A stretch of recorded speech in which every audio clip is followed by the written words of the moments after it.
একটা গরিব ছেলে শহরের অন্ধকার রাস্তায় একা একা হাঁটত।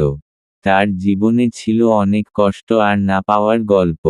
একদিন হঠাৎ সে একটি মেয়েকে দেখে। মেয়েটির হাসি ছিল একদম আলোর মতো, আর সেই হাসি দেখেই ছেলেটার মন বদলে যায়। ধীরে ধীরে তাদের পরিচয় হয়। প্রতিদিন তারা একই সিঁড়ির ধাপে বসে গল্প করত। মেয়েটি ছেলেটাকে স্বপ্ন দেখতে শিখিয়েছিল। ছেলেটা ভাবতে শুরু করল, হয়তো এই পৃথিবীতে তার জন্যও ভালোবাসা আছে।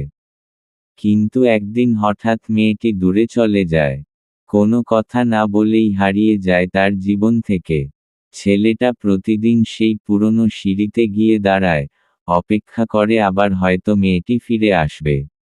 রাতের অন্ধকারে, গোলাপি আলো আর স্মৃতির ভেতর ছেলেটা শুধু একটা কথাই মনে করে, এমন জায়গায় করলে আঘাত, ভুলতে পারলাম না আজও। শেষ দৃশ্যে দেখা যায়, ছেলেটা একা দাঁড়িয়ে আছে সিঁড়ির ওপরে। দূরে মেয়েটার ছায়া দেখা যায়, কিন্তু সে সত্যি নাকি শুধু স্মৃতি, সেটা আর বোঝা যায় না।